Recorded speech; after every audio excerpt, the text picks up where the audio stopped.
Tasmania is in the grip of an aged care crisis, with staff shortages and funding shortfalls forcing nursing homes to cut back and even consider closure. Aged care workers and relatives are worried about residents being underfed, over-medicated and left for hours with no activity. Tamara Glumac reports. There he is with his sister. God, they were alike, weren't they? So proud of that. There are often days Lil Taylor can't believe her husband is gone. An adventurous 84-year-old who loved to travel the world, Brian Taylor died of Alzheimer's disease last April. The final months of his life were spent in a Hobart nursing home run by one of Australia's biggest aged care providers. Unimpressed with conditions there, Mrs Taylor quit her job, took her husband out of care and nursed him at home. You'd go in there and all they'd be doing is just sitting there day in, day out. You know, go back at night time, they're still sitting in the same chair. And, you know, it was just so sad. And you'd see people, all they had to do was move chairs around in the dining room. They'd get into trouble because they moved the chairs around, but they had nothing else to do. She says there was no call bell her husband could reach, and staff were often too busy to check on residents. There's nothing there, so if someone needed help, well, they'd just have to scream and hope somebody would come. This woman has similar concerns but doesn't want to be identified, fearing her husband won't get a permanent nursing home placement. He's been in respite care for the past 3 months.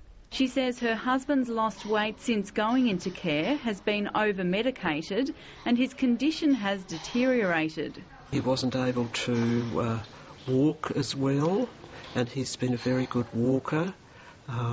He's very quiet because sometimes he's been over-sedated, so that was a concern that we had as he was falling, and that he was found on the ground by a family member. The federal government's aged care complaints investigation scheme received 259 calls about Tasmanian aged care services last financial year. 49 breaches were identified.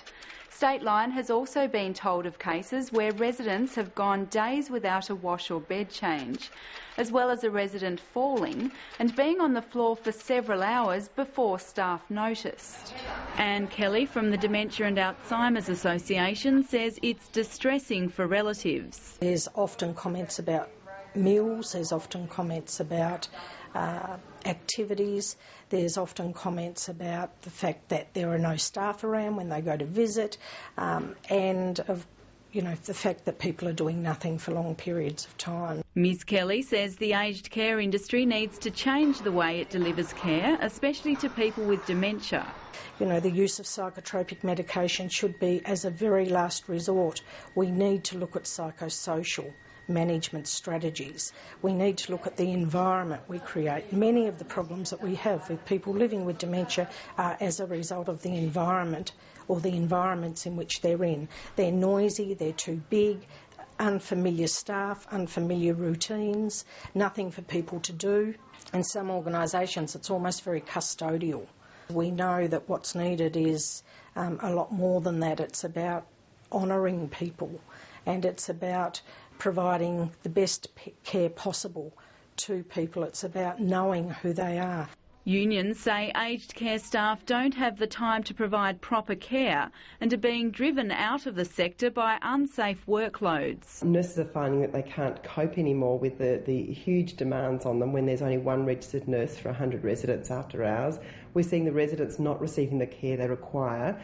We do note through the statistics that there are more aged care residents now who are high care needs, and yet we're seeing less nurses being employed. In the past decade, the number of registered nurses in Tasmanian aged care facilities has dropped 20% as more are replaced by carers.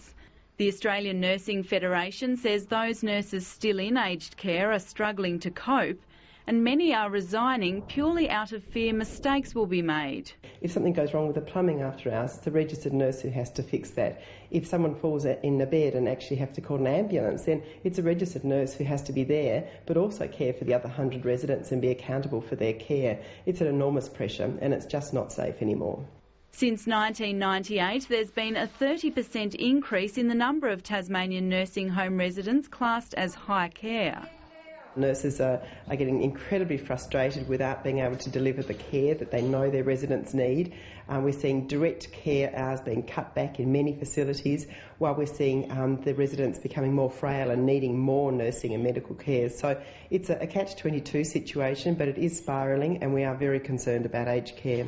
The federal government has pledged to invest more than $310 million in aged care staff training over the next 4 years. It says it's increased funding for aged and community care by nearly 30% since coming into power.